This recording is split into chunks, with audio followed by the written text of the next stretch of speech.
Dear colleagues, please take your seats.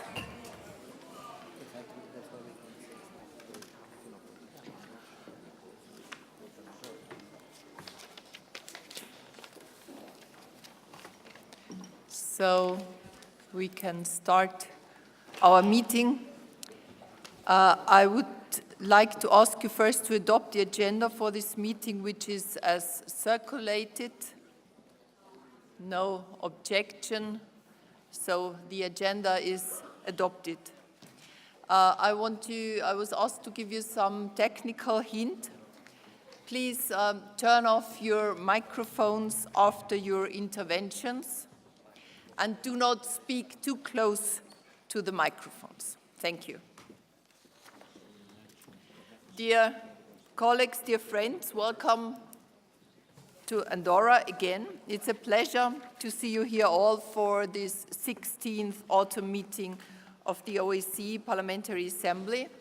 It is the second time that Andorra hosts a meeting of the Parliamentary Assembly, and I would like to thank the authorities and our colleagues in the Parliament of Andorra for their hospitality, which we could experience already yesterday. Let me use also this opportunity to welcome new heads of delegations to the Assembly. Mr. Roberto Podlonjak from Croatia, welcome. Welcome. An old friend of the Assembly, Mr. Vladimir Govjev, leads the delegation from the former Yugoslav Republic of Macedonia. Welcome back. And Ms. Ana Birchal from Romania. Welcome. We have a busy agenda in front of us today, so I will brief you on my activities since our last annual session in July. In early September, I traveled to Copenhagen to coordinate my upcoming activities with the International Secretariat. This gave me the opportunity to clearly define the priorities of my second term as President of the Parliamentary Assembly of the OSCE, which I will now outline. So one point was empowering women. Since women are still underrepresented in positions of power and political leadership, and especially in the field of foreign policy and security issues, the OSCE Parliamentary Assembly should provide networking opportunities and spaces for discussion to encourage the emergence of women leaders. Second point, the security implications of climate change. Day after day, we see that communities have started to suffer from disasters and the consequences of climate change, and unpredictable changes in our environmental may spark new conflicts. The OSCE has led discussions on this linkage over the past years, and I wish that our Parliamentary Assembly works closely with our organizations' executive structures to fully explain the security implications of climate change. Third point, culture as a peace-building tool. Culture is an essential part of conflict and conflict resolution, conflict prevention. As a source of identity, meaning and belonging, it can both facilitate social cohesion and justify exclusion. Cultural diplomacy and intercultural exchanges can tackle the root causes of conflict, prevent crisis, and promote conflict building on another plane than direct political talks. And the next point, the Mediterranean. The migrant and refugee crisis has figured prominently in our activities for the past couple of years.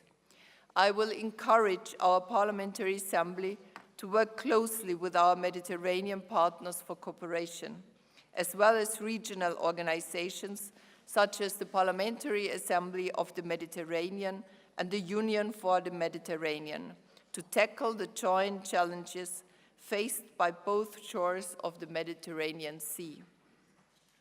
Over this summer, I have proceeded with filling leadership positions in our new ad hoc committee on Counterterrorism, which Makis Voridis from Greece will chair. In addition, I have appointed Pascal Alissard from France as Special Representative on Mediterranean Affairs, and Kent Harstedt from Sweden as Special Representative on Eastern Europe. Since I last reported to the Standing Committee in Minsk and immediately following my re-election, I participated in the informal meeting of the OSCE Ministerial Council in Mauerbach, Austria. There I highlighted the recommendations adopted by the Assembly in our Minsk Declaration and stressed our common concerns about the state of the European security architecture in the OSCE.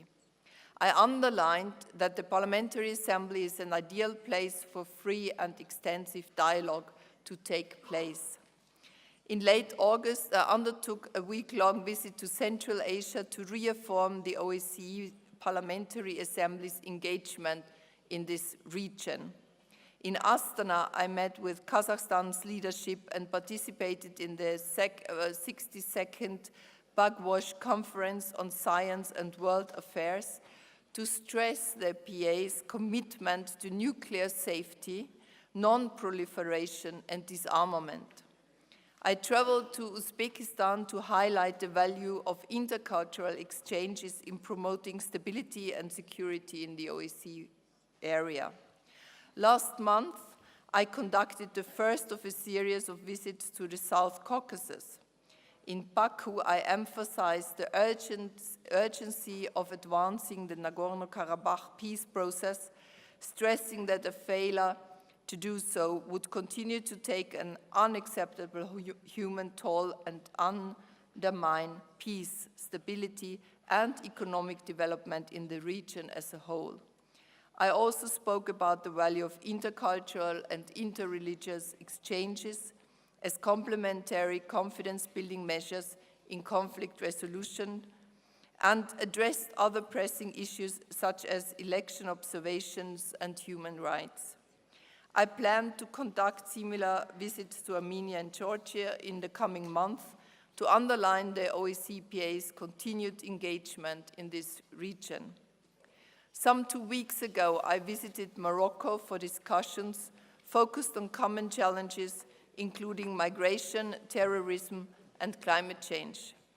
I emphasized the need for our Parliamentary Assembly to remain actively engaged with our Mediterranean partners in line with the priorities I outlined. Finally, I participated last month in a conference on perspective for sustainable peace in Europe, the UN vision, the role of parliamentarians and civil society in Vienna in commemoration of the United Nations International Day of Peace. My remarks noted that all tracks of diplomacy are needed to build the trust needed for long-term peace. Before I open the floor for comments on current issues, I would like to make a few comments about the situation in Spain. To come to Andorra this week, most of us traveled through Barcelona and saw through the windows of the buses flags and posters encouraging to participate in the last Sunday's vote. We have also seen on TV images of violent behavior around polling places. I know that this has been a topic of discussion for many of you, and this has been addressed on several occasions during this parliamentary conference. I plan on issuing later today a short statement on behalf of the Assembly in which I want to stress that fundamental rights to freedom of peaceful assembly and expression should be respected and that police force should be used only when absolutely necessary and in a proportional way. I also want to underline that the tensions we have witnessed must be resolved through constructive political dialogue and in full respect of the rule of law. I now open the floor for your comments on this issue or any other you wish to address. The first speaker is Sanchez Amor from Spain. Please, Nacho. Gracias, Cristina, y gracias, colegas. Luego, te pido que me permitas unos minutos porque es un asunto de la suficiente envergadura para poder hablarlo con una cierta tranquilidad. Y quiero advertir a los colegas que hablo en mi condición de líder de la delegación española, pero que mis palabras serían exactamente las mismas si estuviera hablando como presidente de la Comisión Tercera de nuestra Asamblea. El asunto de fondo que estamos discutiendo, creo que se está poniendo mucho el acento en las actuaciones policiales. El asunto de fondo que estamos discutiendo es un asunto que tiene que ver con el Estado de Derecho, con el rule of law. Y es si en una democracia avanzada hay derechos contra una Constitución democrática. Ese es el fondo del asunto. Si hay derechos frente a una Constitución democrática o por fuera de una Constitución democrática, todos nuestros mecanismos de Estado de Derecho tendrían que ceder ante la existencia de esos supuestos derechos. Y quiero recordar el caso de una niña americana de los estados del sur de Estados Unidos, cuyos padres decidieron que ella tenía que ir al mismo colegio que los niños de raza blanca. Y en aquellas circunstancias se contraponían los derechos otorgados a aquella niña por una Constitución frente a una mayoría electoral racista que en aquel estado del sur pretendía mantener a los niños negros separados de los blancos. Y quien repuso el derecho de Ruby Bridge a asistir sola, acompañada de varios agentes del FBI, cada mañana al colegio, sola en una clase, porque todos los niños blancos la abandonaron, fue un tribunal constitucional y el ejercicio de un derecho constitucional. Ese tipo de política que hace depender de las urnas la única forma de ejercer la democracia, mantenía a los negros en la parte de atrás de los autobuses. La democracia constitucional asegura derechos y los asegura también para las minorías. Todo el mundo sabe que Cataluña es uno de los territorios con más autogobierno de Europa, más que muchos estados federados en muchos de nuestros países. Y también sabe que hay un movimiento nacionalista en Cataluña al cual desde otros países europeos nunca parece examinársele con el mismo criterio que a los nacionalismos que hay en Europa. A nuestros amigos alemanes la presencia de fuerzas nacionalistas en el Parlamento les horroriza, pero parece que los nacionalistas de los demás son más simpáticos. Y a mí me gustaría advertir que la agenda nacionalista, en algunos aspectos de su práctica, va en contra de los principios de nuestra Carta de Helsinki. Son sembradores de fronteras y esa ha sido la actitud histórica.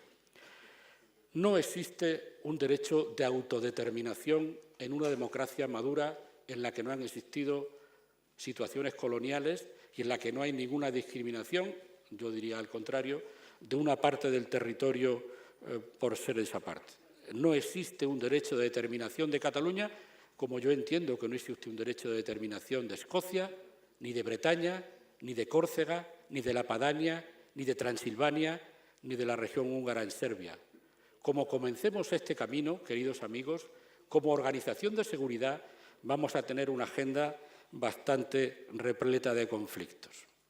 El Parlamento catalán aprobó dos leyes, una que permitía el referéndum y otra que fundaba la República de Cataluña. Esas dos leyes, aprobadas aplastando los derechos de la minoría en el Parlamento catalán, saltándose los informes legales de los servicios jurídicos del Parlamento, se aprobaron y fueron declaradas suspendidas por el Tribunal Constitucional. Y a partir de ese momento, todas las actuaciones públicas del Estado español han sido actuaciones dirigidas por los jueces. El referéndum ha sido declarado ilegal y los jueces han decidido que todas las policías del Estado, incluida la policía catalana, tenían que impedir la celebración del referéndum. Queridos colegas, a mí las imágenes de violencia de la policía me repugnan tanto como a cualquiera de vosotros. Creo que hubo un exceso de reacción, creo que hubo una falta de preparación o de ordenación, hubo seguramente una falta de ayuda por parte de la policía catalana, pero me da igual. Las imágenes son inaceptables. Desde el punto de vista de los derechos humanos, inaceptables. Pero cuidado con el discurso. Se ha dicho la policía estaba impidiendo el derecho de votar. No, queridos amigos. Las personas habían votado en un referéndum ilegal y se les pidió que continuaran en los colegios para dificultar la actuación de la policía ordenada por un juez. No era una manifestación convocada, era sencillamente una instrucción para que permanecieran en los colegios para impedir que la policía, con una orden judicial, tratara de impedir el referéndum. Es igual, las imágenes son terribles. No solamente han dañado por mucho tiempo la imagen internacional de España, creo sinceramente que han alimentado el victimismo de los nacionalistas y por eso son también un error político. Pero quiero recordar que el problema de fondo que se discute en el asunto catalán es si existen derechos contra las constituciones que pueden ser activados con un discurso muy apelativo, muy sentimental y al que mucha gente se puede adherir sin un verdadero análisis de lo que está pasando. La posición de la inmensa mayoría de los españoles es que haya diálogo dentro de la ley, diálogo dentro del marco constitucional, porque una vez que el poder está en la calle, y en algunos elementos parece que el poder está en la calle, ni siquiera los que han creado el problema son capaces de controlarlo. Ayer hubo violencia entre personas en las calles de Barcelona, ya nadie lo controla, porque una vez que has pasado por encima de la oposición en el Parlamento, cerrado el Parlamento y dicho a la gente que el poder está en la calle, el Parlamento ya va a ser muy difícil que recupere el papel central que para nosotros tienen todos los parlamentos, con sus procedimientos y sus garantías para la defensa de los derechos. Escucho con toda la atención lo que tengan que decirme los compañeros y los colegas, pero, por favor, esto no es solo el problema de unas fotos de una sobreactuación policial. Esto es una foto de que a algunas personas se les ha dicho que sus derechos y sus opiniones valen más que la Constitución que los catalanes aprobaron por un 90%. Por tanto, Christine, yo creo que si hay una declaración de nuestra Asamblea, creo que no puede centrarse solo en los derechos, también en el Estado de Derecho. Y habrá que hacer la afirmación, sin duda nadie podrá poder discutir, que los catalanes fueron llevados a un referéndum ilegal, en el que han votado niños, en que la gente ha votado 4 veces, en el que no había lista de votantes, en el que las urnas llegaban llenas de papeletas, porque en realidad no era un referéndum, era una protesta ciudadana con la forma de una votación. Y nosotros no podemos, como Asamblea Parlamentaria, dar por hecho que ha habido un referéndum cuando en realidad no lo ha habido. Por tanto, compañeros, con toda la atención voy a escuchar lo que todos tengáis que decirme, pero por favor no reduzcamos el debate a la actuación de la policía, porque en el fondo está si nuestras constituciones pueden ser superadas por movimientos callejeros conducidos desde el poder. Muchas gracias. Thank you very much. Our next speaker is our colleague from Azerbaijan, Ms. Muradova.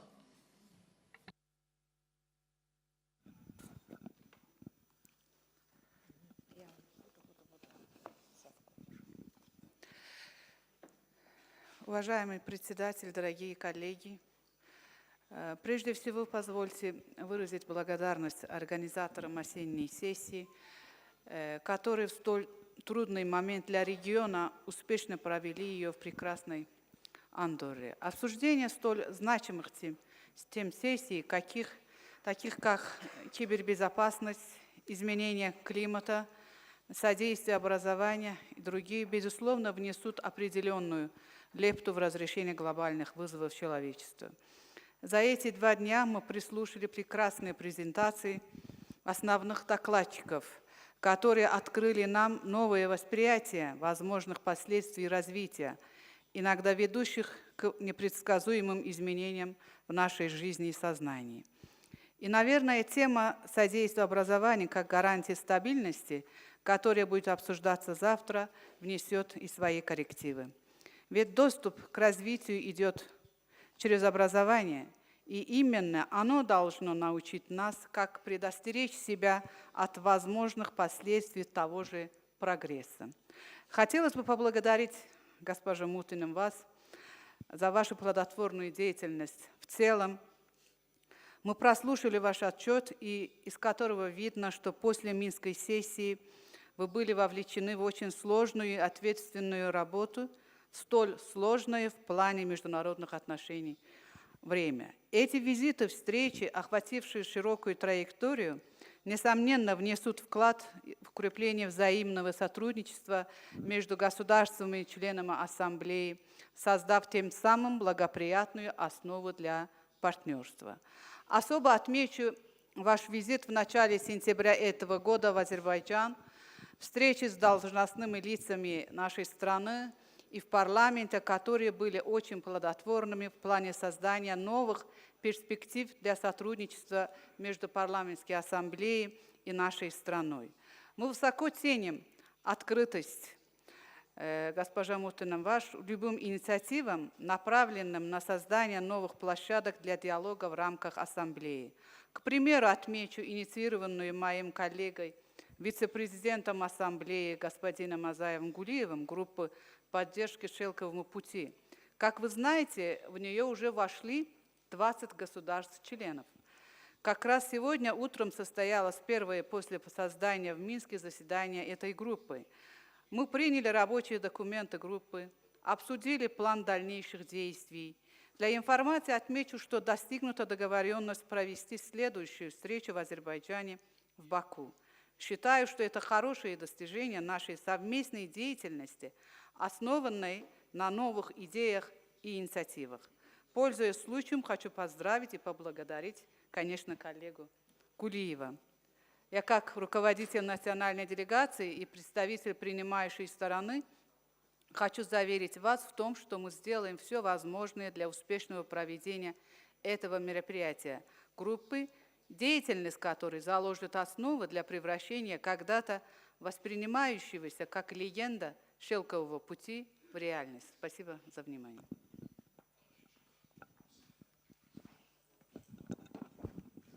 Thank you very much. Our next speaker is from France, Ms. Maud Bournier. Bonjour. La France souscrit totalement à la proposition exprimée par notre présidente, Madame Mutonen.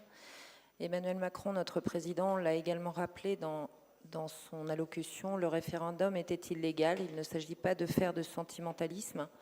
Cela a été jugé par un tribunal espagnol. Toutefois, l'usage excessif de la violence par la police me paraissait totalement injustifié. Seul le dialogue pourra résoudre durablement ce conflit. Et c'est un des principes d'Helsinki que tous les pays de notre organisation doivent respecter. Un représentant du Canada a fait part de l'expérience qui concerne le Québec en ce domaine. L'échange d'expérimentation et des bonnes pratiques est un outil clé de notre Assemblée. N'hésitons pas à nous en servir. Merci.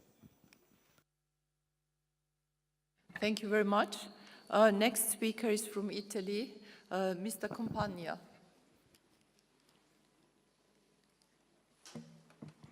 Grazie Presidente. Anche a me, come al collega Sanchez, le immagini di domenica scorsa a Barcellona hanno lasciato qualche amarezza e qualche disagio. Non c'è dubbio che dalla parte dei poliziotti c'è stato qualche eccesso di zelo, qualche difetto di autorità da parte del potere esecutivo che aveva dato gli ordini. Ritengo però che questo non esaurisca l'episodio della cosiddetta autonomia catalana. L'autonomia catalana è un problema antico che negli ultimi anni diventa periodicamente sempre più moderno. Come problema antico esso appartiene alla storia della nazione Spagna.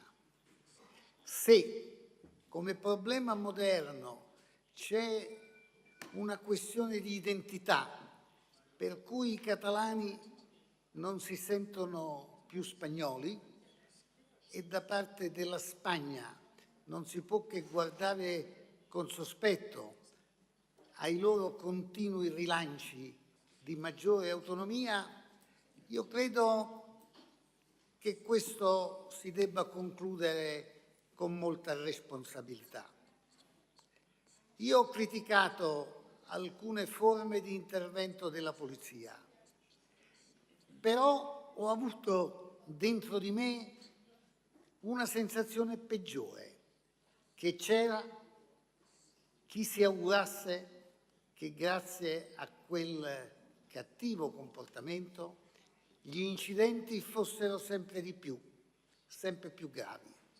Se l'esasperazione delle contrapposizioni fra catalani e spagnoli ha portato qualcuno a vivere con questi sentimenti, la giornata di domenica e, lo ricordava opportunamente Sanchez, anche la giornata di ieri e dell'altro ieri, quando una ventata di irresponsabile antiparlamentarismo ha reso la piazza protagonista. La piazza può essere coprotagonista. Quando nei nostri paesi diventa protagonista, bisogna interrompere, staccare la spina. Non so che cosa i catalani da un contenzioso internazionale possono ricavare di ulteriore autonomia. Se lo pensano, vadano avanti, ma non esageriamo in questi vittimismi di due nazionalismi che per il fatto di non essere stati in grado di cooperare e di rendersi sicuri l'uno con l'altro non hanno onorato né la Carta di Helsinki né i nostri rapporti con entrambi. Mi auguro che si tratti soltanto di un episodio, ma di un episodio preoccupante.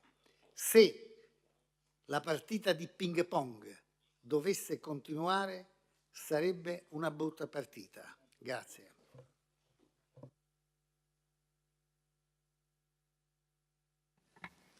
Thank you very much. Thank you, dear colleagues, for your interventions. We come to the next point on our agenda. We come to reports on election monitoring from the ad hoc committees and from special representatives. So first to the reports on election observation missions.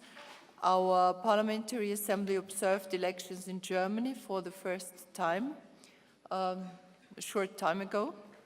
Mr. George Zeretelli served as a special coordinator and leader of the short-term OEC observer mission, and Ms. Isabel Santos led our PA delegation. George Zeretelli, you have the floor, please. Thank you, Madam President. At the outset, I also would like to thank our colleagues from Andorra for a great hospitality and very well organized meeting. As you mentioned, we had this opportunity and I would say privilege to lead with Vice President Isabel Santos, first ever election observation mission to Germany last month. And I'd like to also to thank you personally and Roberto Montella for supporting us. In this mission, the mission consisted of 45 parliamentarians from 25 countries. And on election day, we visited some 260 polling stations across Germany. I think everyone involved in the mission agreed that it was a real success. Since we were not working in cooperation with ODIHR for this mission, all of the logistics were handled by the International Secretariat, and everything came together very well.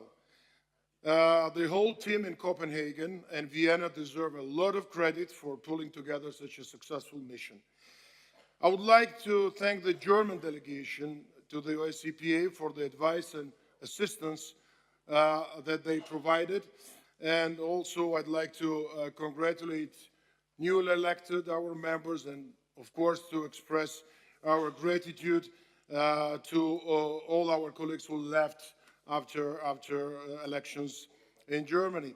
Although we were not working, as I mentioned, with ODIHR, which had decided not to deploy a full observation mission, members of their election expert team did brief our observers, and our observations benefited greatly from their expertise.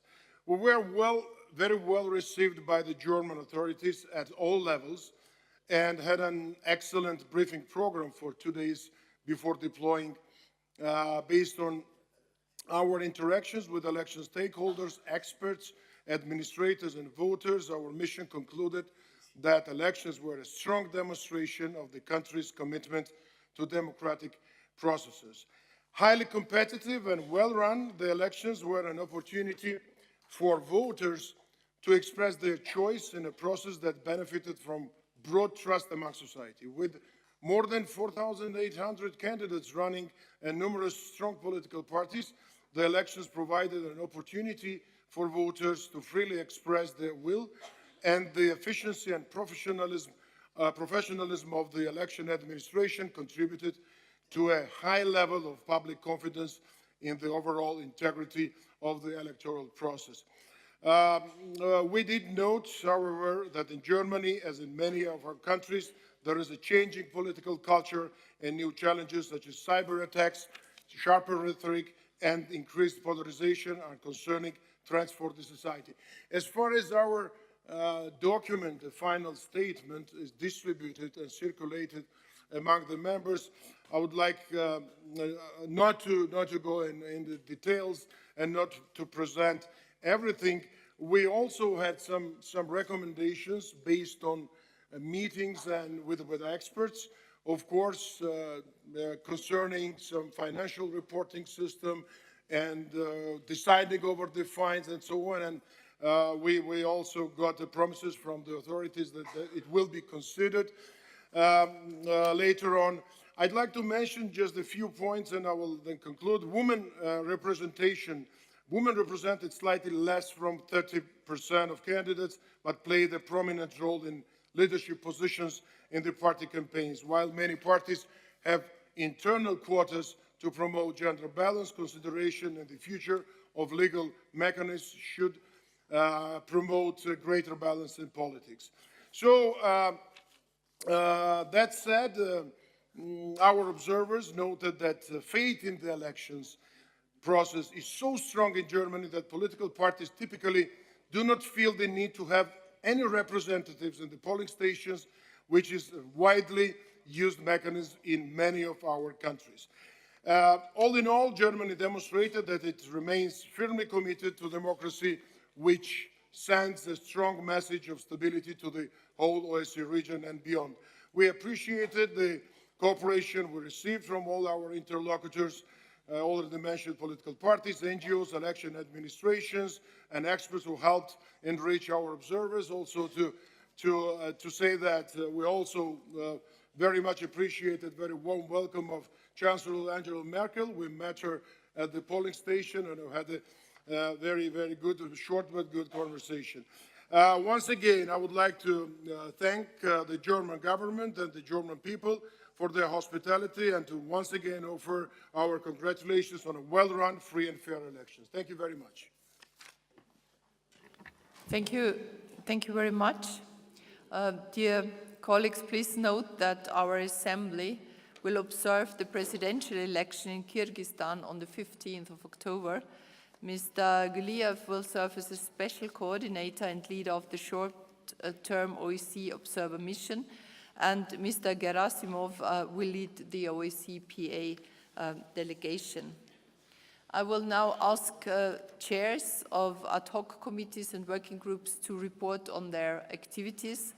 I now call on the chair of the Subcommittee on Rules and Procedures and Working Practices, Lord Bones. You have the floor, please. Thank you very much indeed, Madam President. In Minsk, the Rules and Working Practices Committee agreed that we should look at a radical review of our procedures.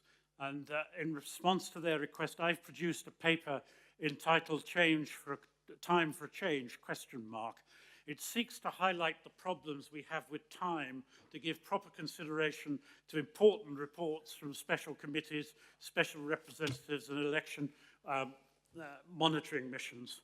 And the Rules Committee has this afternoon agreed that the paper should be translated into all official languages, that it should be circulated to the Standing Committee, that the paper be discussed in detail by the Bureau in December, which will also decide how or if to take matters further forward. Subject to the consent of the Bureau and its deliberations in December, I hope to take the opportunity of addressing the plenary to tell all members of the problems we face with time in the present form of our meetings, and to suggest possible ways forward and to seek their views. Madam President, if anybody has any questions, I will answer them, but I will not take more of your time at this meeting because I hope that summarizes where we are on this particular subject. Thank you. Thank you very much for your report and your work. So we will continue to hear from you and the report. There is a request from Kent Hastad. It's a little bit difficult to see you all, but Kent, please. Yes, I wanted to say a few words about Belarus, if it's okay, from the ad hoc group on Belarus. Is that okay? Will arrive. We will arrive. For you. Okay, Yes, sorry. yes. Okay, we put it on later, so we continue with the ad hoc committees now. Thank you. Mr. Lombardi, we come to the chair of the ad hoc committee on migration. You have the floor, please. Yes, I see you now. Thank you, Madam Chair. The ad hoc committee on migration, created in February 2016, has been working very intensively over this 1.5 years, was able to produce the resolution on ensuring a coherent, shared and responsible governance of migration and refugee flows, which was included in the Minsk Declaration last July, and now finalized yesterday its report and recommendations, which have been circulated now together with a foreword of the President. The report is concentrating on the activities, on the one hand, which have been developed, carried out, on the other hand, on 7 areas of recommendations. The first set of recommendations, the general principles which should govern migration policy in the OSCE area, and then there are 5 concrete sets of recommendations according either a specific target group or particular policy area, and the final set of recommendations dealing with enhancing cohesion, communication and cooperation between the various actors involved in migration governance.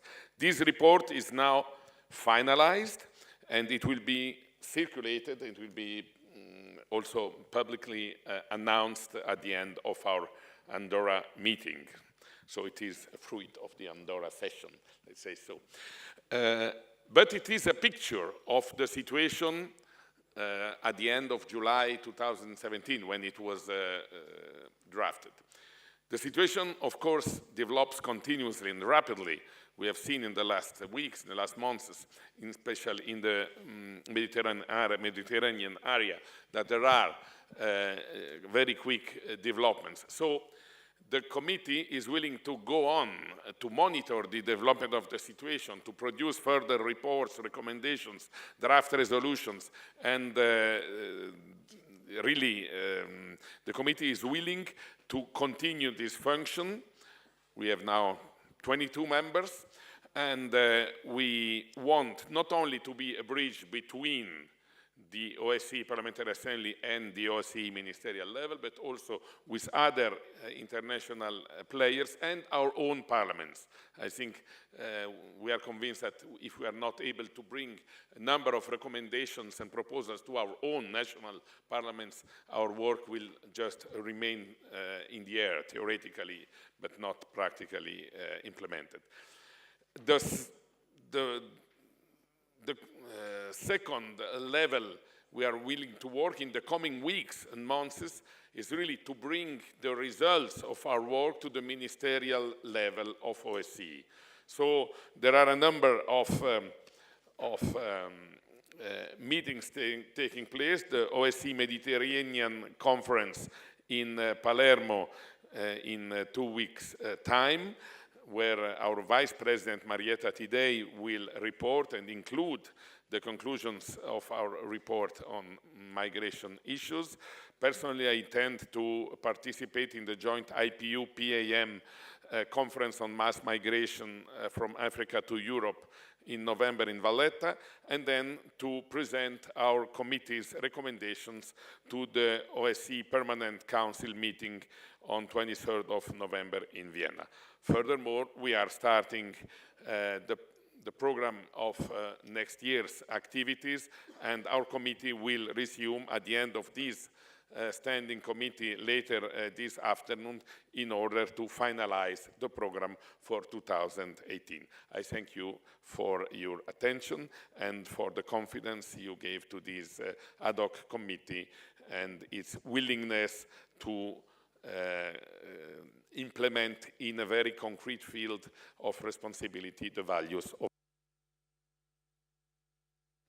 Thank you very much. We have very active and good working committees, I really have to say. So we come to a next one, to a new one, which is the ad hoc committee on counterterrorism. Mr. Makis Voridis is unable to attend today this meeting, so I ask the Vice Chair, Mr. Nikolai Kovalev, to take the floor, please. Спасибо. По решению специального комитета по борьбе с терроризмом я уполномочен довести до вас результаты первого заседания. Уважаемый госпожа председатель, уважаемый генеральный секретарь, уважаемые члены комитета. Как я вам сказал, по поручению специального комитета по противодействию терроризму, который провел вчера свое первое заседание, имею честь рассказать вам о результатах этой работы. Терроризм продолжает оставаться серьезной угрозой для безопасности нашему обществу. Это констатировал комитет. И не только комитет, но и на заседании парламентской ассамблеи это неоднократно во всех выступлениях подчеркивалось. Мы должны более эффективно реагировать на это постоянно меняющееся явление. Недавние шокирующие новости о событиях в Лас-Вегасе, Марселе, Эдмонтоне вновь страшным образом напомнили нам об угрозах коллективной безопасности, стоящих перед нами. Парламентарии играют важнейшую роль в противодействии терроризму. Они формируют национальные законодательные рамки и определяют мандат структур, призванных обеспечивать безопасность наших граждан. Парламентарии отвечают также за соблюдение основных свобод, в том числе осуществляя надзор за деятельностью национальных контртеррористических органов. Кроме этого, они продвигают конструктивный диалог между гражданским обществом, местными сообществами и властями, а также осуществляют межпарламентское сотрудничество. В этих условиях на 26-й ежегодной сессии нашей ассамблеи в Минске в июле этого года было принято решение о создании специального комитета по противодействию терроризму. Я должен сказать, что, конечно, с момента оглашения этой инициативы до реализации прошло, конечно, достаточно много времени. Тем не менее, целью создания комитета является усиление эффективности ОБСЕ путем формирования более детального плана парламентских действий на основе работы, проведенной бывшим специальным представителем Ассамблеи по противодействию терроризму. Комитет ставит своей задачей определить, как парламентарии могут внести наибольший вклад в предотвращение и реагирование на терроризм как на национальном, так и на глобальном стратегическом уровнях. Принимая во внимание транснациональный характер этого явления, комитет будет содействовать расширению обмена опытом и уроками из практики борьбы с терроризмом, поддерживать разработку и гармонизацию законодательных рамок, стратегий и программ деятельности в сфере борьбы с терроризмом, поощрять совместные усилия по предупреждению насильственного экстремизма, содействовать повышению информированности в регионе ОБСЕ на всех уровнях в вопросах противодействия терроризму. В своей деятельности члены комитета будут поддерживать контакты с национальными парламентами и сотрудничать с соответствующими структурами ОБСЕ с тем, чтобы контртеррористические меры были эффективными, осуществлялись с соблюдением прав человека без дублирования и распыления ресурсов. В начале сентября председатель комитета господин Варидис провел встречу с генеральным секретарем Ассамблеи господином Мантелло и сотрудниками Международного секретариата в Копенгагене по вопросам организации работы спецкомитета. К настоящему времени такая работа проведена, и Международный секретариат уже подготовил значительный объем информационно-справочной информации для членов комитета. Я, пользуясь случаем, хочу поблагодарить тех работников, которые внесли неоценимый вклад в подготовку этих материалов. Вчера здесь, в Андорре, господин Варидис также провел встречу с вице-председателем комитета, в ходе которой мы обсудили возможные дальнейшие шаги в этой сфере. Члены комитета договорились регулярно проводить встречи в рамках летней сессии и заседаний Парламентской ассамблеи ОБСЕ осенью и зимой. Полагаем, что вовлеченность ассамблеи в борьбу с терроризмом должна быть весомой и носить долгосрочный характер. Первым этапом в работе комитета станет сбор актуальной информации о последних тенденциях в области терроризма и возникающих в связи с этим потребностях. Мы планируем осуществить ряд визитов, изучить опыт, имеющийся как на национальном, так и на международном уровнях. Среди мероприятий на 2017 год запланированы участие представителей комитета в семинаре в Марокко на тему о распространении насильственного экстремизма в регионе ОБСЕ и эффективной стратегии по предотвращению привлечения и вербовки молодых людей в террористические организации. Семинар пройдет в Рабате в конце этого месяца. Второе. Официальный визит членов комитета и секретариата ОБСЕ в Вене и Управление ООН по борьбе с наркотиками и преступностью в ноябре этого года. Третье. Участие представителей комитета в парламентском форуме организации «Парламентарии» за глобальные действия на тему предупреждения насильственного экстремизма и массовых преступлений. Роль парламентариев, который пройдет в Италии в конце ноября. Рассматривая также возможность официальных визитов в некоторые страны, включая Соединенные Штаты Америки и Россию, в начале 2018 года. Эти и другие похожие инициативы могут быть полезны для повышения роли Ассамблеи в вопросах противодействия терроризму. Кроме того, они позволят нам наметить приоритетные направления деятельности, по которым Парламентская ассамблея ОБСЕ могла бы внести реальный вклад в наше общее дело в интересах нашего с вами общего будущего. Полагаем, что наш комитет будет регулярно докладывать постоянному комитету о проделанной работе. И в заключение я хочу подчеркнуть, что мы создали уникальную структуру и показываем пример и органам исполнительной власти, и спецслужбам наших стран о том, что должно быть налажено конструктивное сотрудничество. Я прежде всего хочу подчеркнуть работу в комитете в составе и России, Соединенные Штаты Америки, Россия, Грузия.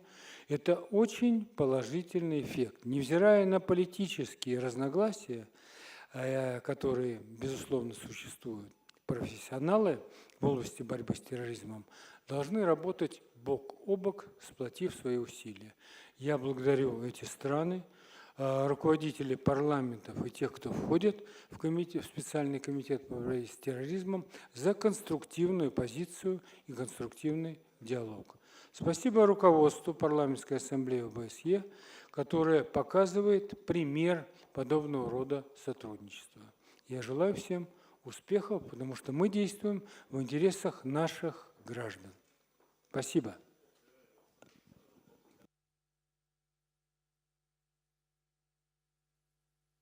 Thank you very much, and good luck for the work of this newly established committee.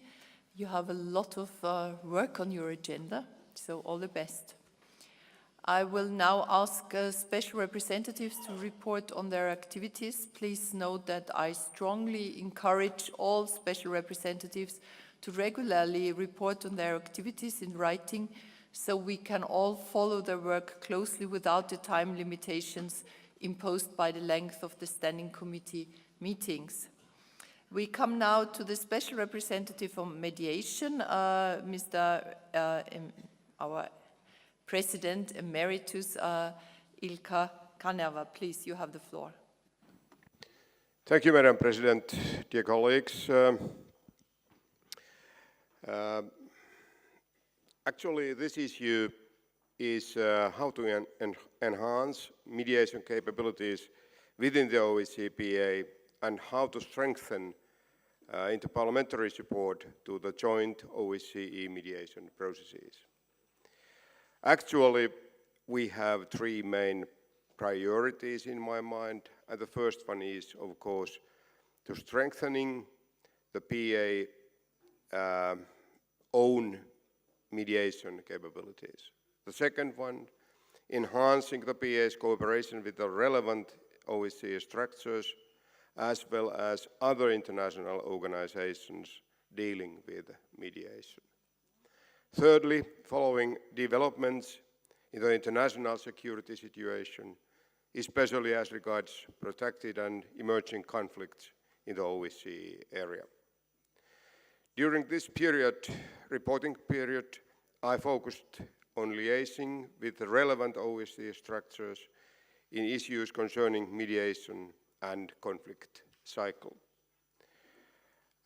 This provided me with an opportunity to promote the contribution of the OSCE-PA to mediation activities and to map concrete cases in which parliamentary diplomacy could complement the ongoing OSCE mediation efforts.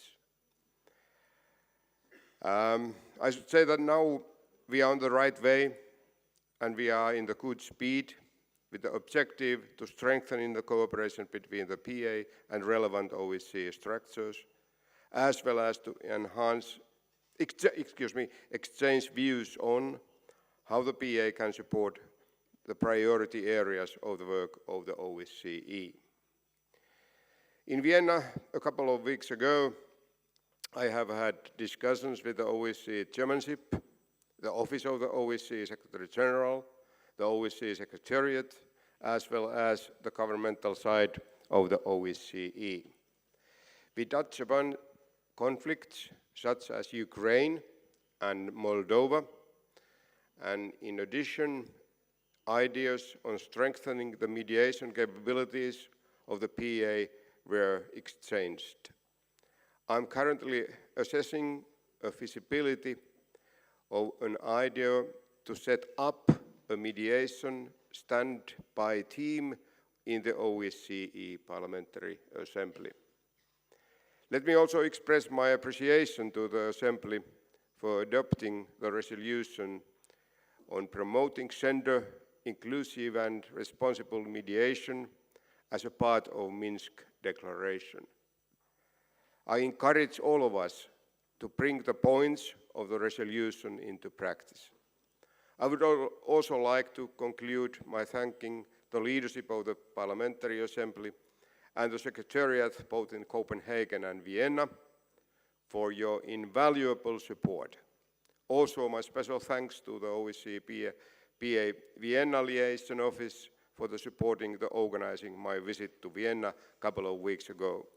Thank you for your attention, and we have also the written version of the activities delivered in the first room before the main plenary hall. Thank you very much. Thank you very much. Thank you also for the written version and your work. We now move on to the Special Representative for Arctic Issues, Mr. Olla Elevestuen. You have the floor. So, thank you, Madam President, dear colleagues. First of all, I would say it's an honor to have been reappointed as the OSCE PA Special Representative for Arctic Issues. Even though, since my report for the annual session in Minsk in July, I must admit that my main focus has been on my re-election to the Norwegian Parliament. We had parliamentary election on September 11. But that having gone well, and as a special representative for another term, I will attend meetings and conferences relevant to my mandate. I will contribute to lift Arctic issues, and in particular the issue of climate change, high on the OSCE PA agenda. I'm very pleased that this assembly over the last year has debated climate change on several occasions, also today. The warming climate is changing the Arctic dramatically, and the changes have, of course, global impacts. Looking ahead, I believe it is important that the Assembly interacts with other organizations for us dealing with Arctic issues and climate change. I will try to have contact with the Conference on Parliamentarians of the Arctic region. They have a standing committee meeting in Iceland next week. And of course, the Arctic Council, being the only circumpolar forum for political cooperation at the government level. As a special representative, I will do my best to ensure that this assembly benefits from a close connection with the Arctic Council. I will also attend the COP23 meeting in Bonn, Germany in November, and will come back with a regular written report for the winter meeting in Vienna. Thank you. Thank you very much, and congratulations on your re-election. We come now to the Special Representative on OSCE border issues, Ignacio Sanchez. No, okay, thank you. We move on to the Special Representative on Southeast Europe, Mr. Patelli, you have the floor. No, he doesn't want to. No, it's okay. So we come to our most recent Special Representative who will focus on Eastern Europe, Mr. Kent Hastert, and you can also give us a short insight on Belarus. Thank you. Thank you so much, Madam President. First, I would like to thank you very much for being appointed Special Representative of East Europe.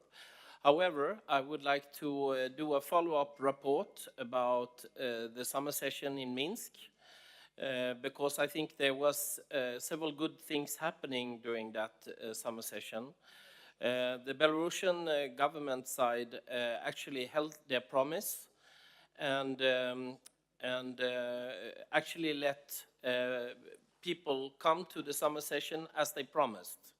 Amongst those who came to the summer session was the UN Special Rapporteur on Human Rights in Belarus, who actually have not been able to visit the country for the last 6 years. So I would like to, in that sense, confirm to you that those matters we brought up with the Belarusian government ahead of the summer session, they held their promise in these aspects. Besides from all the things that you besides those things that we all appreciated during the summer session, I think this is a very important message. We also had people from the civil society being able to come to the country. So there was a side event actually outside the assembly organizing with opposition and human rights groups. So I think you should know about these good things also taking place next to our summer session. And I think this was good news that all these things could take place. We arranged a roundtable discussion with opposition and government representatives inside our summer session. All these things was good, and I think those kind of discussions that took place in these events was not so often heard in Belarus in recent years, actually. So I think this is very good for us that we could work in such a constructive manner with the Belarusian side. However, in the aftermath of the summer session, as you know, I have had the privilege or the responsibility to be the special coordinator for the last OSCE special coordinator for the last 2 elections in Belarus. And there has been promises from the Belarusian side to do an upgrade of their electoral law. It had actually been the OSCE ODIHR's first demand on Belarus for the last 4 elections. They promised after this election, when me and Ambassador Link was in Minsk in December and handed over the final report of the elections, that they're going to start to do these changes. They formed a cross-agency working group and promised to deliver upgrade of their electoral law. There will be local elections in Belarus in the spring of 2018. And I'm telling you this because this is exactly where we need to keep focus. And now the message from Minsk is that they will not have any time to make any changes of the electoral law. This is very disappointing, and of course the dialogue with Minsk will continue in this aspect, and I will follow this up as we promised, and I will report back to the Assembly on the progress or non-progress in this matter. Thank you. Thank you very much for your intervention. Dear colleagues, we now have a small change in the agenda because of time questions. We put point 5 before 4, if you agree. Yes. Soon after our annual session, the Permanent Council agreed on the appointment of the head of the OSCE's 4 executive institutions. We traditionally invite the OSCE Secretary General to address our standing committee during our autumn meeting, but Mr. Greminger had to stay in Vienna to present the budget for 2018. But today we are very happy to have with us the new director of ODIHR, Ingeborg Gilasdottir. We are very pleased to have you here. We know the time for you is very short here. You have to be in Vienna very early morning, tomorrow morning, so we're very happy to have you here. On behalf of the OSCE Parliamentary Assembly, I would like to congratulate on your appointment and wish you success. The OSCE-PA values close cooperation with ODIHR, and you will find among our members strong voices to support your work. And now I would like to ask you to take the floor and to share some remarks with us today. Welcome, and please take the floor. Thank you, Madam President, honorable members of the Standing Committee, and ladies and gentlemen. When ODIHR and the OSCE Parliamentary Assembly were created just after the Cold War, many believed we had the end of history in sight. Optimism was high that it was not so much a question of if, but when the entire OSCE region would become fully democratic, stable, secure, and prosperous. And that the area of division in Europe was over for good. Even with the bloody conflicts of the 1990s, these were seen as temporary setbacks to this deterministic vision. Few back then would have predicted that today we are living in a time where democratic regression or democracy under attack have become increasingly topical issues, not least in the so-called old democracies. Despite the tremendous democratic achievements that the OSCE helped foster, the last decade in particular has seen a series of attacks on democratic structures and the rule of law across the OSCE area. In particular, in many states, the oversight roles of parliaments and the judiciary have been diminished, undermining crucial checks and balances on the executive. This is not to say that there is no need for reform also of the judicial and legislative branches of government. ODIHR welcomes the efforts of many participating states in overhauling their judiciaries by fighting corruption and improving their accountability. However, proper safeguards for judicial independence and impartiality need to be incorporated in such reforms. In this, we have for long enjoyed our cooperation with your third committee in the promotion of rule of law safeguards among parliamentarians. We should also very much appreciate participation from the Parliamentary Assembly in the upcoming ODIHR meetings in November 2017 on gender and diversity in the judiciary, hosted by ODIHR in Warsaw, and the supplementary human dimension meeting in Vienna on access to justice as a key element of the rule of law. Every year, ODIHR produces a number of legal reviews of legislation from different OSCE participating states related to the human dimension, often jointly with the Council of Europe's Venice Commission. Several of the recent opinions have reviewed proposed reforms central to democratic processes and rule of law, including political parties, the independence of the judiciary, criminal procedures, national human rights institutions, and additionally draft parliamentary rules of procedure and legislation concerned with parliamentary oversight of the executive. Beyond legislative reviews, ODIHR also assists OSCE participating states in making their lawmaking process more inclusive, transparent, efficient, and human rights compliant. While women's political participation in the OSCE region has been steadily rising, from 50% in 2000 to a current average of 27%, progress remains insufficient and slow. In a number of OSCE states, women make up only about 10% of parliaments, including a number even of EU member states. Continued and proactive steps are required to ensure parliaments in the OSCE region represent and are able to serve the needs, interests, and talents of all citizens. Here I need to thank you and the OSCE Parliamentary Assembly for the excellent cooperation we have enjoyed over the years, not least with Dr. Hedy Fry, the OSCE Parliamentary Assembly Special Representative on Gender Issues. Since last year, ODIHR has also increased its focus on promoting the political participation of persons with disabilities, who remain underrepresented in all legislative and decision-making bodies across the OSCE region.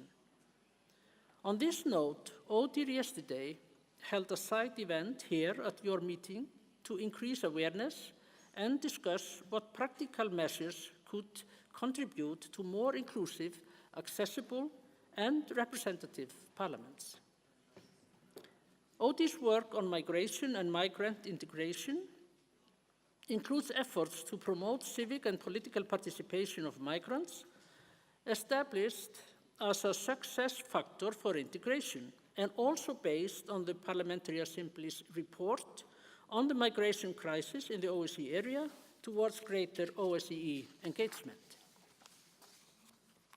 Addressing the consequences of migration and refugee crisis brings me back to underlining once again how the OSCE human dimension is the core of our comprehensive concept of security.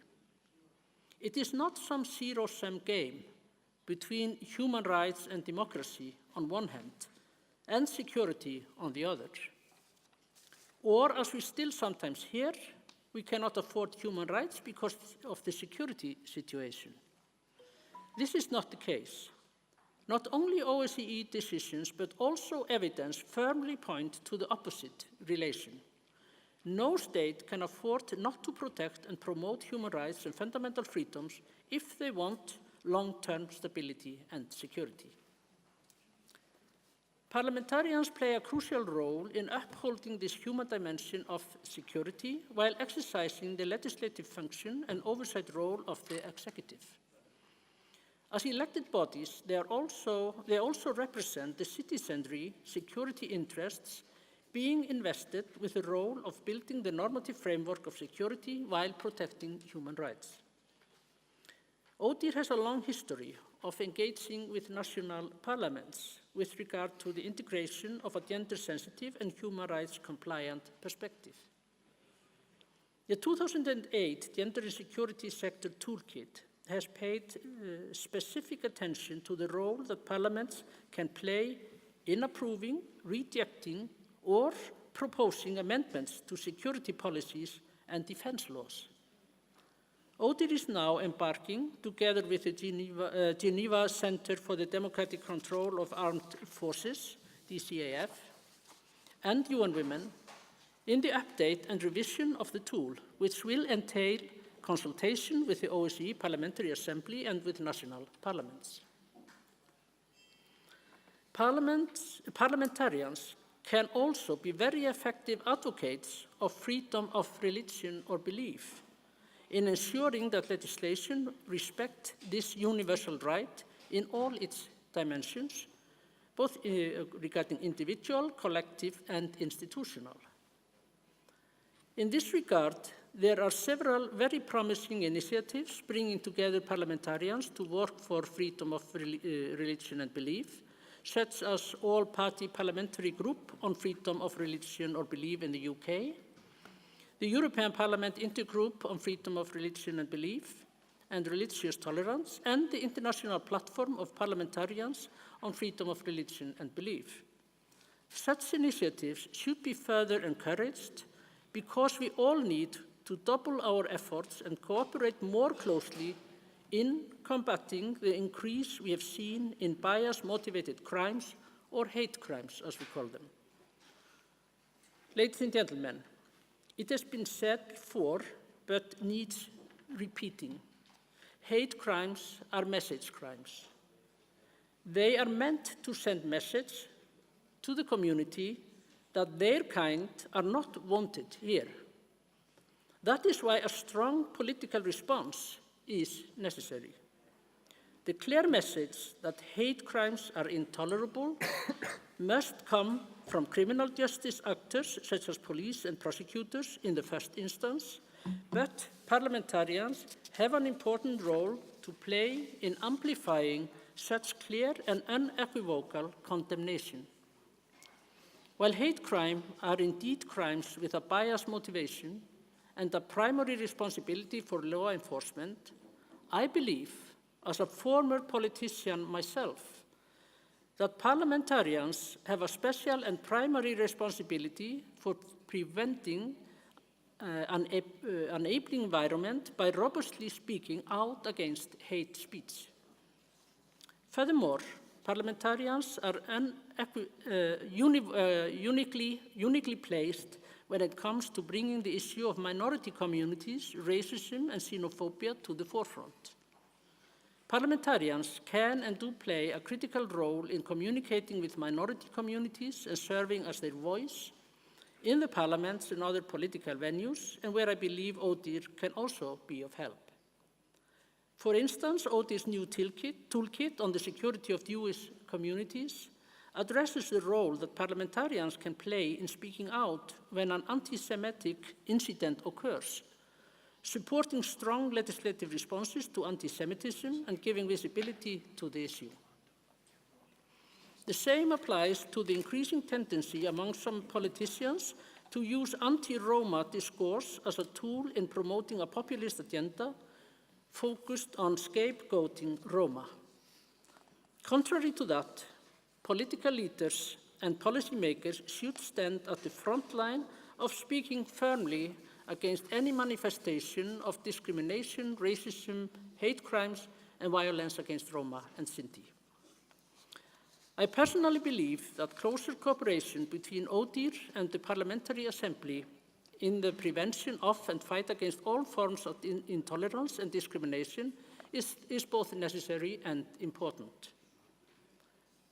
We need to work closer together on this also because there are not only direct victims of intolerance and discrimination, as intolerance and discrimination breeds alienation, resentment, and often the violent extremism that leads to terrorism, we all become victims of a less inclusive, stable, and secure environment and society. Ladies and gentlemen, as ODIHR's original mandate, the OSCE Office for Free Election, it has been at the core ever since. It is also where we traditionally have had the closest and most frequent collaboration with the Parliamentary Assembly. I am aware that this cooperation was not always free from friction, but also understand that our cooperation was much improved during my predecessor and Secretary General Roberto Montella, and between our very competent staff. As I'm looking forward to going to my first election observation mission in Kyrgyzstan and get my first-hand experience, I intend to build further on what has already been achieved. Throughout my speech here today and in my meetings with the Parliamentary Assembly President and leadership this morning, I have pointed to a number of areas where parliamentarians can play a uniquely important role in the realization of the OSCE human dimension and therefore contribute to greater security for us all. I have also suggested areas where I believe we could and should do more together, respectful of our respective mandates. In all of this, I will be seeking to strengthen the partnership between ODIHR and the OSCE Parliamentary Assembly.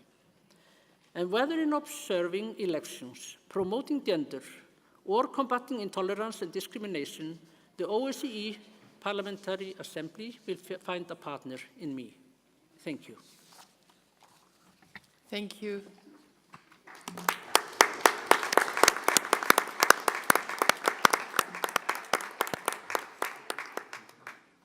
Thank you very much.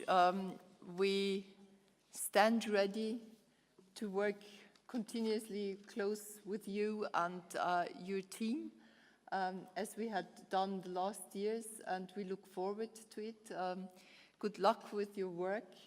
And we already had a meeting this morning, as you heard, trying to explore new possibilities of closer cooperation, and we will continue and work on that. So thank you very much for coming. Are there any comments? If this is not the case, I want to thank you again. I want to wish you a safe trip back home. There is... No. A safe trip back home or back to Vienna, and then continuing to your new home, I have to say, to Warsaw. Bye-bye. Thank you very much.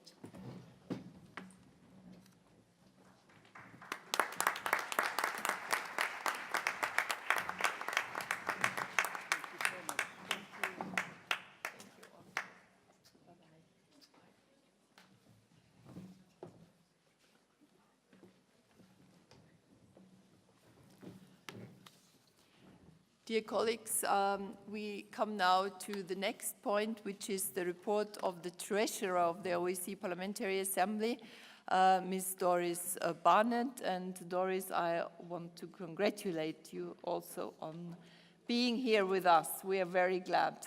Please, the floor is yours. Thank you, dear Christina. Dear Mrs. President, dear members of the Standing Committee, I would like to start my report here in Andorra by warmly thanking the host parliament for the support provided to our organization by hosting this autumn meeting. And I like to think happily back to the last night where we had the reception of the city of Andorra, La Vella, and the parliament. And I think this is worth a big applause to our colleagues from Andorra.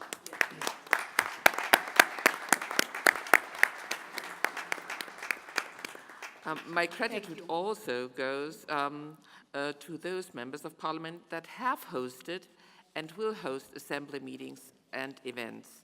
My special thanks to the Parliament of Belarus for organizing our annual session in Minsk.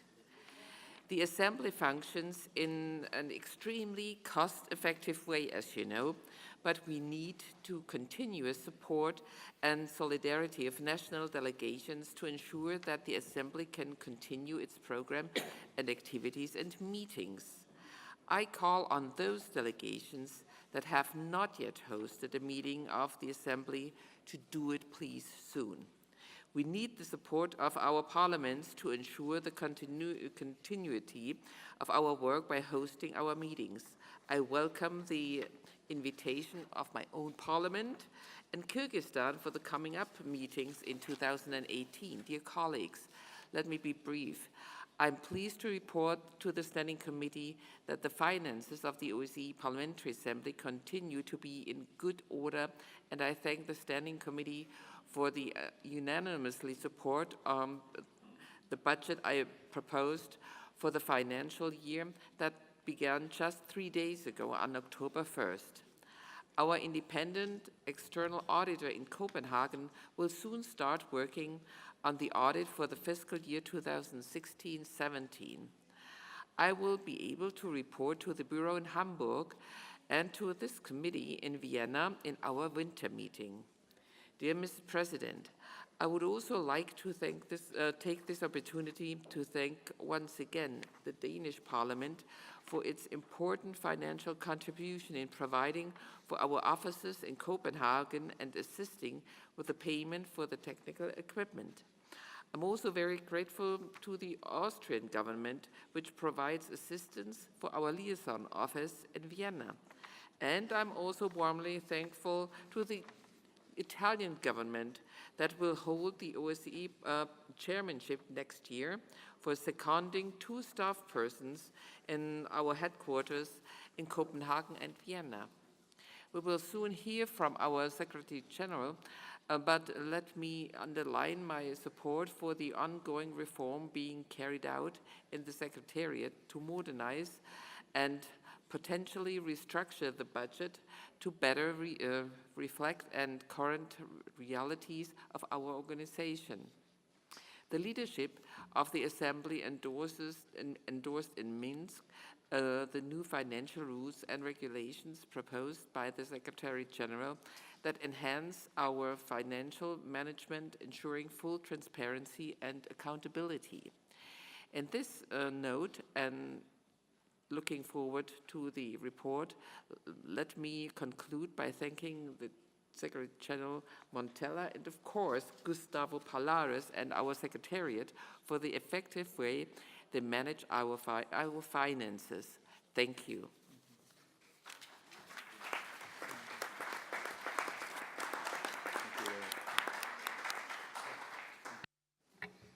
Dear Doris, thank you very much for doing this work.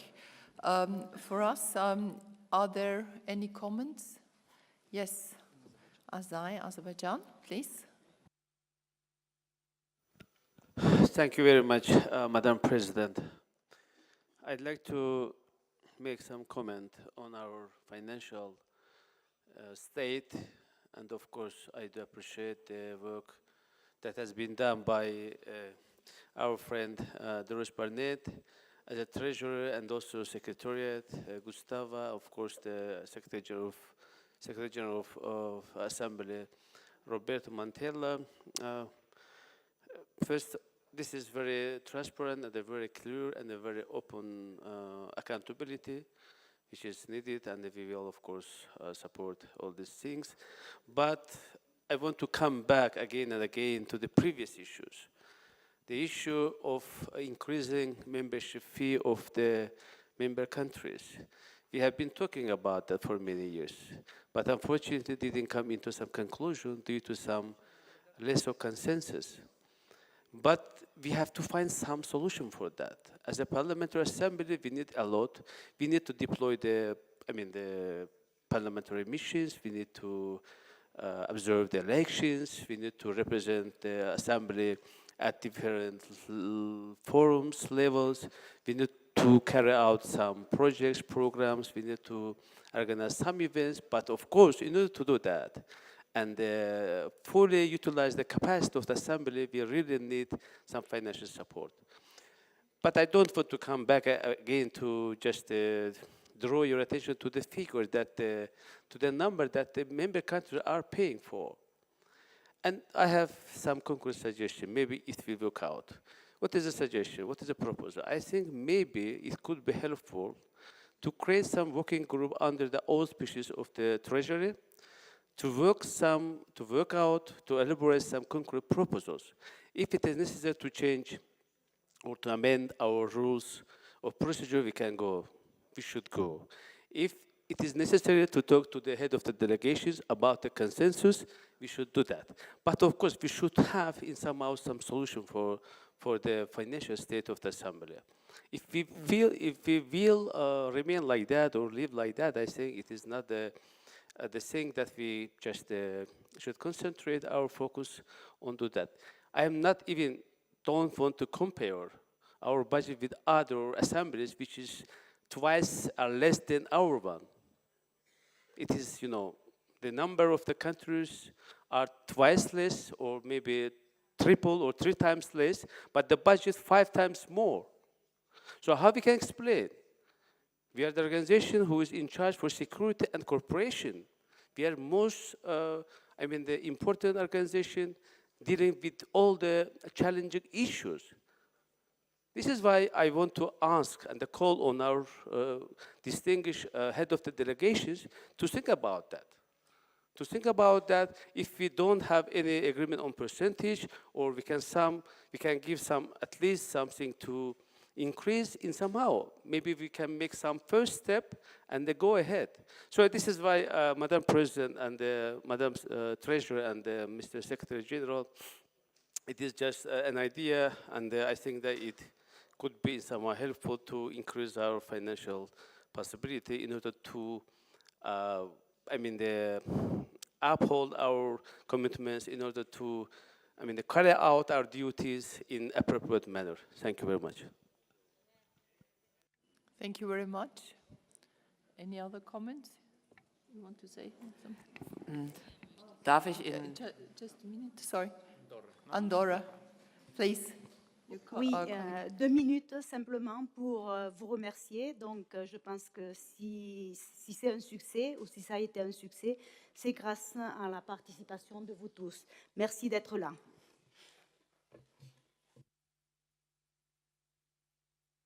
Well, thank you. Kent Hasted, please. Thank you. You know, this is an old favorite of mine. I want to thank Asai because he's now also pushing in the same direction. It is not easy for the Secretariat to try to find a solution to this, because we are kind of stuck in the agreements, old agreements of the OSCE, the distribution. But as we all know, when we look at how much each other's countries are paying, they are actually organized or distributed in a way which is reflecting at old time. Some countries have gone from being underdeveloped to be very rich countries today. And some of your countries are, you know, contributing with less than your ticket that you're coming to this assembly meeting on. So it is really uneven, and it's not reflecting modern times. But we also know why OSCE is not ready to open up this discussion, because they are afraid they will get much less out of a new system. However, I think what Asai is proposing here, maybe we can find a way of additional funds for the Parliamentary Assembly, because we are seeing how much demand there is for our work and how we are growing. And I think that innovative ways of looking at contributions is the way forward. And I can see different ways of moving forward. So I would like to work in the same direction as I've just mentioned. Thank you. Thank you. I can't see any more comments. Doris, please, you have the floor. Ich bin den Kollegen ganz, ganz herzlich dankbar für die Vorschläge, die sie gemacht haben. Da rennen sie bei mir offene Türen ein. Allerdings haben wir da so ein klitzekleines Hindernis und das heißt Artikel 41 Absatz 4.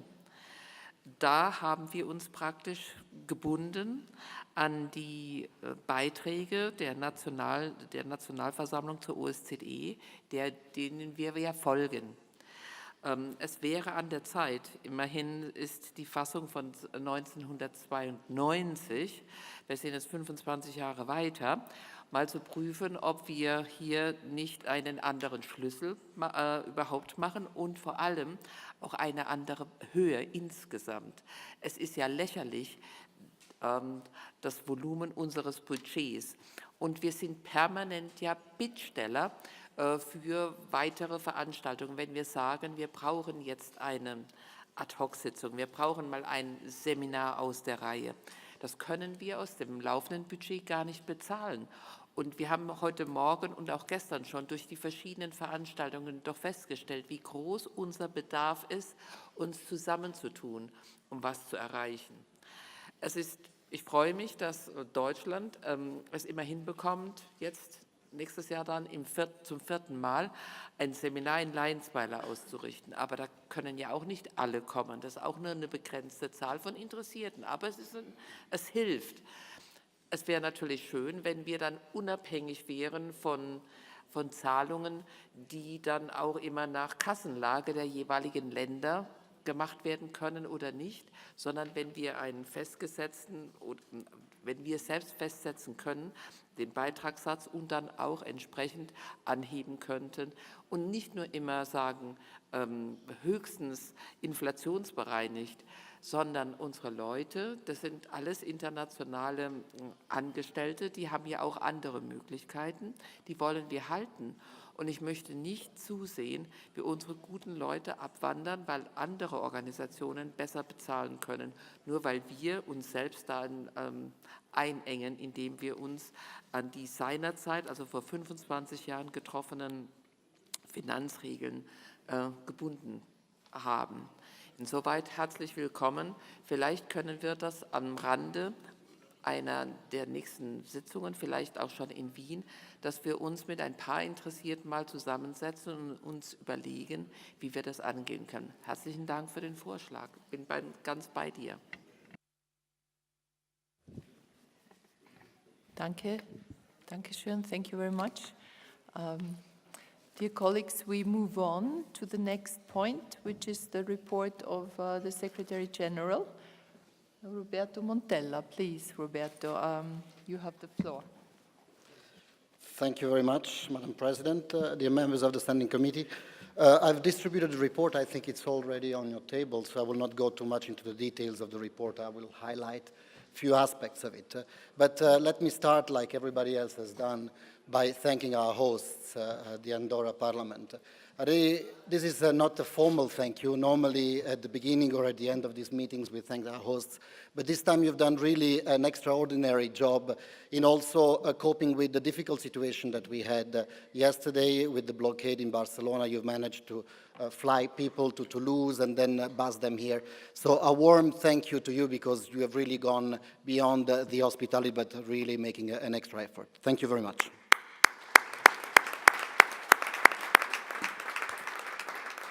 And again, a warm thank you to our Belarusian host of the annual session in Minsk. I start by thanking delegations who have hosted events, because this is one of the points you have seen in my report. I've also put an annex list. Finding places where to host our event is one of our priorities, especially for me as Secretary General of this organization.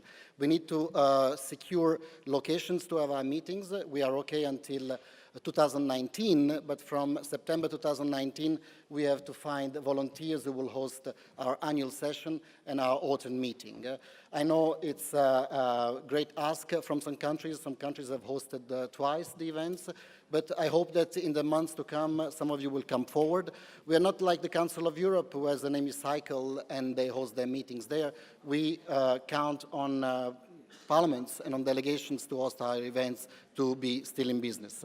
So take that list that I've annexed to the report with you, do some reflection, and we will approach some of you in the months to come. Now, the good news is that the OSCE is back in business. You've seen today the report from the ODIHR director. Last time we met in Minsk, we had 4 empty chairs. Immediately after that meeting with the president, we attended an informal meeting in Mauerbach, where the chairman in office and the foreign ministers found finally consensus on appointing the 4 heads of the OSCE institutions.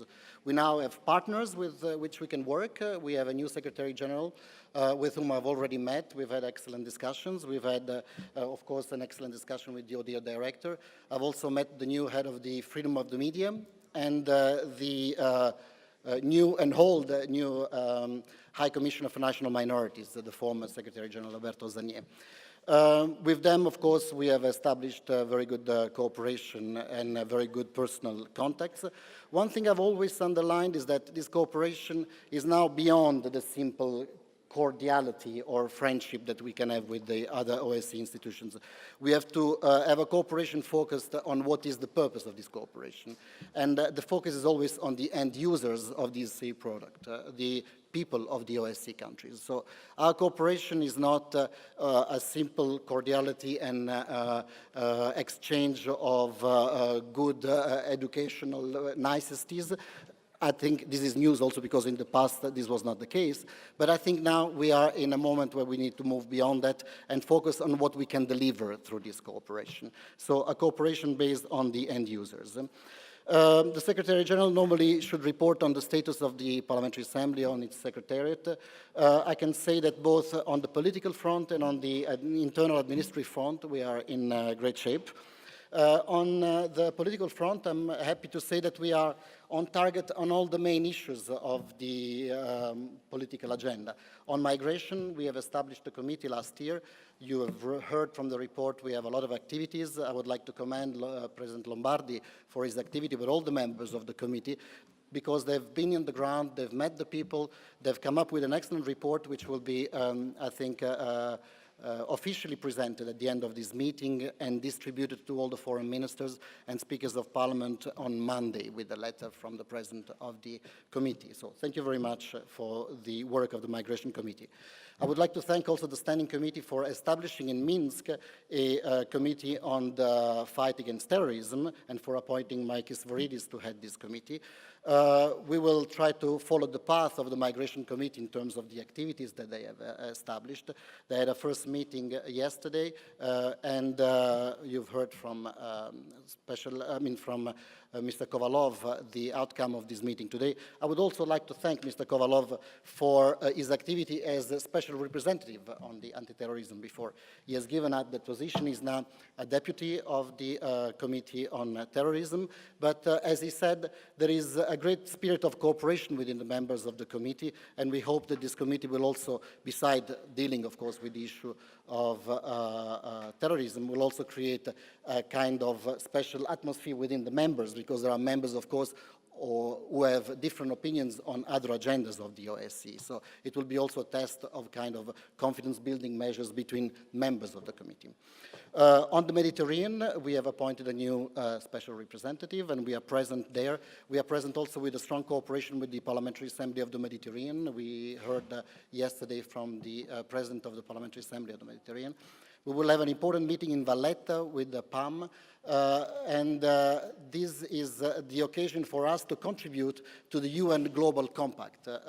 Lajčák, the President of the UN General Assembly, will be present in Valletta and will collect the work of the OSCE Parliamentary Assembly together with the work of the Parliamentary Assembly of the Mediterranean, and those two dossiers, those contributions will be part of the contribution of the parliamentary dimension to the UN Global Compact on migration. On Central and Eastern Europe, Kent Ashton has been appointed. I would like to thank you for your work in Belarus, and now your portfolio extends also to Ukraine and to Moldova, as Artadad has left us. We wish you well, Kent, and we hope that we will soon start developing a number of activities with you. On South Caucasus, we've had the numerous meetings these days. I would like to spend a special work of thanks to the activity of Christian Vigenin. He was there with Andreas Baker, both in Baku, in Yerevan, and in Georgia. It was a very difficult visit because the idea of this visit was to go beyond the normal institutional or, let's say, protocolar meetings. We normally meet presidents, prime ministers, foreign ministers, delegations of the OSCE PA. This time we decided to also go more in depth and meet communities and people affected by these problems. Of course, while doing so, you always touch a lot of sensitivities. Some sensitivities have been touched. I will not leave it as a secret here. We are working on that, but I would also like to thank the spirit with which the Assembly and the Special Representative have tried to deal with this issue, which was really an intention to go beyond the simple institutional approach, but also to talk directly to the people affected by the conflicts.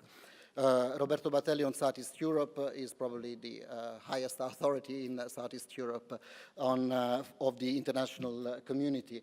And we thank you for the visits that you did even before the annual session. I didn't talk about it in Minsk. On elections, you've heard today from the new ODIHR director. We are going to have elections in Kyrgyzstan. I would like to thank Gigi Tsereteli and Isabel Santos and all of those who were for the first time in Germany observing the elections. Many people have asked, how come we're going to Germany? The reason why we went to Germany is the same reason why we go to the UK, why we go to the US. There are no countries who can spare an OSCE observation mission. The election observation is an activity that can take place in all the 57 countries, or 56 countries in one. We're probably not allowed to observe, but in all the 56 countries of the OSCE, we have no double standards. Of course, we have limited resources, and we try to observe elections where we think it's important to go.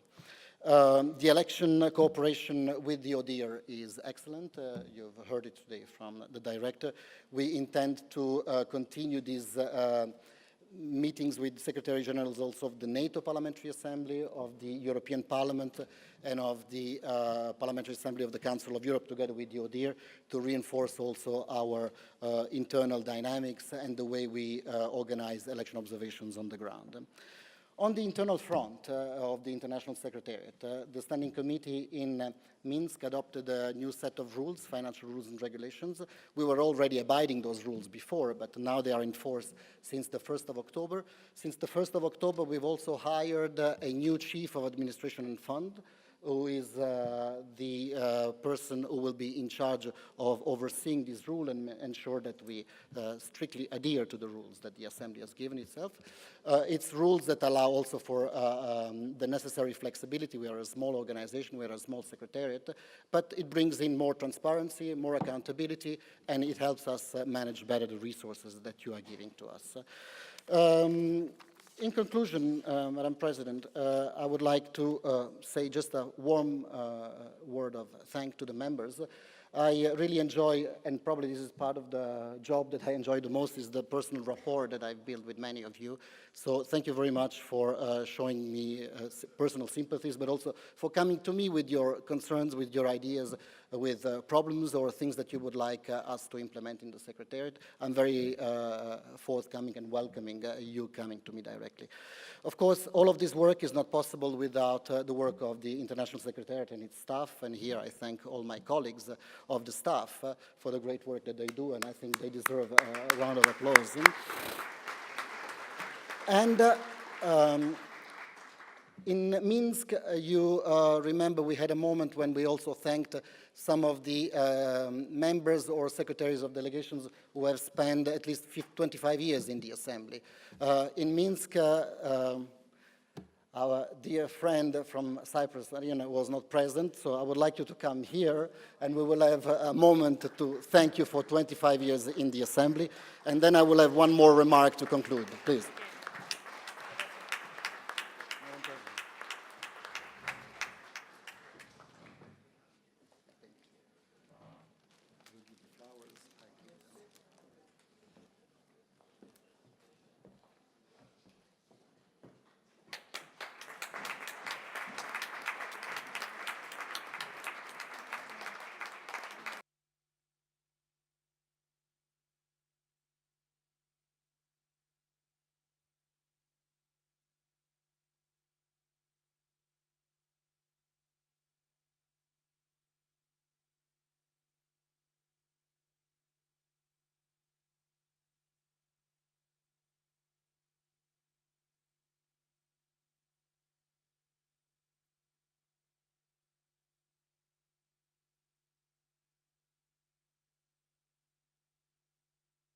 And with that, of course, I would like to thank all the secretaries of delegations for the work they do for our assembly. Very often we count on their help, as we are a small secretariat, also to carry out some of the functions that we need to carry out. So thank you very much to all the secretaries of delegations. And of course, thank you to all the interpreters who have worked during these days and always support us in these meetings.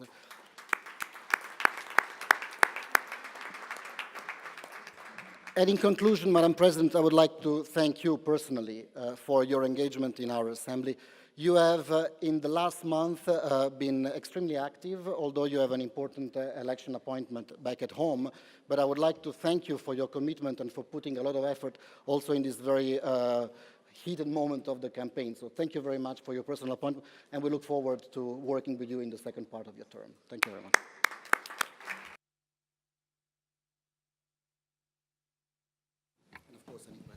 Thank you very much. Thank you. Well, that's the time of saying thank you. I want to thank you, Roberto, for your work, but I also want to thank the staff of the bureaus, the one in Vienna and the one in Copenhagen, for their work. So, any comments and questions, please? A colleague from Azerbaijan, please. Спасибо, уважаемый председатель. Я тоже хочу поблагодарить господина Мантелла и членов секретариата за отраженную в представленном докладе проделанную работу и пожелать им всем дальнейших успехов. Я скажу, что успешная работа секретариата и ваша, господин Мантелла, наш успех тоже. Еще раз спасибо. Вчера и сегодня мы имели возможность заслушать доклады, отчеты и выступления наших коллег, отметили наши успехи и неудачи, но больше всего говорили об угрозах и о новых вызовах. Как всегда, так и сейчас неоднократно было отмечено, что существующие конфликты и ужесточение процессов в зонах конфликтов продолжают нести угрозу нашей безопасности и обсуждаемым здесь перспективам сотрудничества. Как вы знаете, недавно в рамках Генассамблеи ООН были затронуты существующие конфликты в разных уголках мира. В вступлении президента Алиева была выражена позиция Азербайджана по армяно-азербайджанскому Нагорно-Карабахскому конфликту и указаны пути его разрешения, которые соответствуют международному праву и отражены в различных документах международных организаций. Была проведена встреча на уровне министров иностранных дел и сопредседателей Минской группы, где была достигнута договоренность по поводу визита сопредседателей в регион, который состоится в начале октября. Мы питаем большие надежды на предстоящую встречу президентов, которая должна состояться по результатам этого визита. В период, когда все больше возникают проблемы нарушения целостности государств и попытки создания новых образований на политической карте мира, растет значимость подобных мероприятий. Поэтому мы должны приложить все усилия для выработки свежих идей и форматов в рамках парламентских измерений, замены неоправдавших себя механизмов. Естественно, очень значимо добиться увеличения эффективности существующих механизмов и в нашей ассамблее. Как отметила госпожа Мутунен вчера на открытии сессии, к сожалению, мы не всегда реагировали на процессы так, как она требовалась. Кроме того, нам мешало двигаться вперед отсутствие взаимного доверия. Существует еще проблема нахождения общего пути для разрешения насущных вопросов. И я думаю, что все это препятствует нам разворачивать более широкую деятельность в рамках наших полномочий. Порой мы лишены возможности использовать свой мандат в полной мере и должным образом. Ведь нам не нужен диалог ради диалога, а нужна его продуктивность. Иначе рождается недоверие, и мы даже совместными усилиями не можем добиться положительных результатов. Поэтому нам следует, думаю, усилить рычаги ассамблеи с тем, чтобы предотвратить накала нынешней ситуации, создающей угрозы для нас всех. Возвращаясь к диалогу на высшем уровне, в частности, по разрешению армяно-азербайджанского Нагорно-Карабахского конфликта, хочу отметить, что мы, будучи парламентским измерением, со своими спецпредставителями и специальными комитетами должны вносить доклад в этот процесс путем обеспечения взаимного доверия, прозрачности и отчетности. Спасибо большое за внимание. Thank you. Thank you very much for your constructive work also. There are no more comments. We move on to the last point, which is the further future meetings of the OSCE Parliamentary Assembly in 2017 and 18. First, we have a Bureau meeting and OSCE Ministerial Council meeting in Vienna on the 6th until the 8th of December. So we will meet on the 6th of December in Vienna in conjunction with this OSCE Ministerial Council meeting which will take place on the 7th and 8th of December. Then we will have, as usual, but different this time, the winter meeting in Vienna from the 22nd to the 23rd February. Different because, as you know, our parliament is restored, is under renovation, and we will have a new place where we will meet. I'm not sure about where it will be, but we try to find a nice one. Then we will have the Bureau meeting in Copenhagen from the 15th to the 16th of April, like every spring in Copenhagen. And our next annual session will take place in Berlin between the 7th and the 11th of July 2018. And I want to give the floor to Doris Barnett to say a few words. Please, you have the floor. You want to say something? Also, ich freue mich, wenn Sie alle nächstes Jahr Gast in Berlin sind, und ich verspreche Ihnen, es wird sicherlich eine Jahrestagung, die Sie in guter Erinnerung behalten werden. Thank you very much. Important words, we all come. The next autumn meeting will be in October in Bishkek.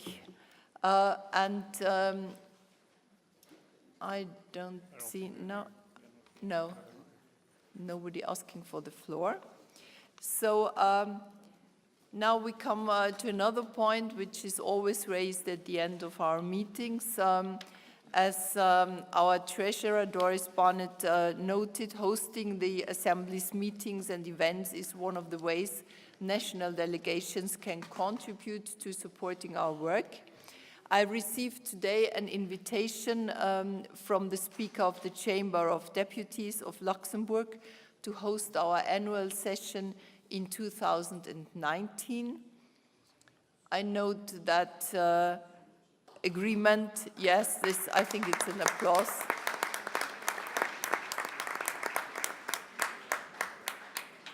So I realize that we can, from your reaction, that we can accept this generous invitation, and I will convey the decision to the Speaker of the Chamber of Deputies in Luxembourg. Our autumn meeting in 2019 and all statutory meetings from 2020 onwards still require a host. I greatly encourage parliaments which have not yet hosted any of our meetings or events to do so in the future. Thank you very much. We come to the last point, which is the question if there are any other issues to be raised. If this is not the case, the meeting is closed and we'll see each other at the dinner. Thank you very much.